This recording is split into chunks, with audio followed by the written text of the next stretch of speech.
La présidente de l'Assemblée nationale Yaël Braun-Pivet a décidé vendredi de priver le député LFI Ugo Bernalicy du quart de son indemnité parlementaire, pour avoir causé un esclandre la veille en commission, en demandant avec fracas une suspension des débats. Monsieur Ugo Bernalicy a perturbé le déroulement des débats, troublé l'ordre et provoqué les autres députés de manière outrancière, a justifié la présidence de l'Assemblée dans un communiqué, annonçant que le député du Nord se verrait ainsi privé de quelques 1476 € sur un mois. Debout et tonitruant, le député du Nord avait réclamé jeudi soir une interruption des débats pour permettre aux députés de la commission, occupés par le projet de loi immigration, de se rendre dans l'hémicycle. La raison ? Un texte LFI, inscrit au titre de leur journée réservée, et qui était passé auparavant devant la commission des lois, était en cours d'examen. Le président Renaissance de la commission Sacha Houlié lui a rétorqué qu'une suspension interviendrait plus tard. Qu'est-ce que c'est ça, intolérable, a tempêté M. Bernalicy. Comme l'a constaté un journaliste de l'AFP sur place, la scène a plongé la commission dans une rare cacophonie, entre interpellations bruyantes et invectives de députés. Une vidéo filmée par une personne à l'intérieur de la commission a également été diffusée sur les réseaux sociaux. En fin de séance, Sacha Houlié avait prévenu qu'il demanderait des sanctions. Il m'a gravement perturbé la commission des lois, a menacé ses collègues et les a injuriés. Merci à Yaël Braun-Pivet pour la sanction immédiate, dans l'attente de la réunion du bureau, a salué M. Houlié vendredi sur le réseau social X.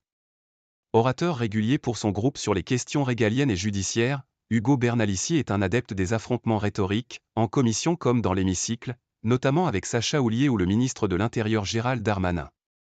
Parmi les députés les plus actifs sur les réseaux sociaux, il avait déjà été sanctionné pour avoir diffusé des émissions sur Twitch en direct depuis l'hémicycle. Jeudi, il avait annoncé qu'il demanderait lui-même des sanctions à l'encontre de Sacha Houlié. Autre sanction ? Estelle Youssoufa, Lio, avait-elle qualifié jeudi Ugo Bernalicy de menaçant envers elle.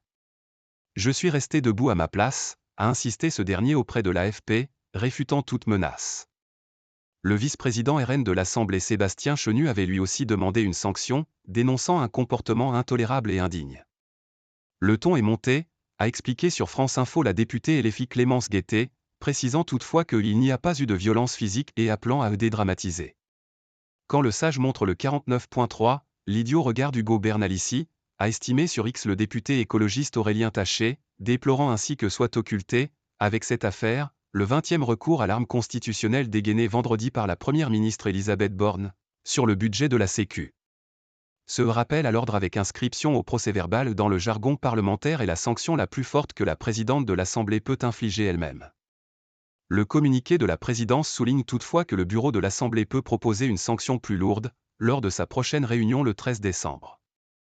Cette instance, qui comprend notamment les vice-présidents, questeurs et secrétaires de l'institution, a le pouvoir de proposer 2 sanctions plus lourdes, la censure simple, privation de la moitié de l'indemnité parlementaire pendant 1 mois, et la censure avec exclusion temporaire. Cette dernière sanction, la plus forte, entraîne une suspension de la moitié de l'indemnité pendant 2 mois mais surtout une exclusion du Palais Bourbon jusqu'au 15e jour de séance suivant, 30e en cas de récidive. Le député RN Grégoire de Fournat avait été exclu 15 jours en novembre 2022 après avoir lancé et qu'il retourne en Afrique, lors d'une intervention de l'insoumis Carlos Martens Bilongo sur les migrants. Le député LFI Thomas Porte avait écopé de la même sanction après son refus de s'excuser dans l'hémicycle pour un tweet polémique, qui le montrait pied posé sur un ballon à l'effigie du ministre du Travail Olivier Dussopt.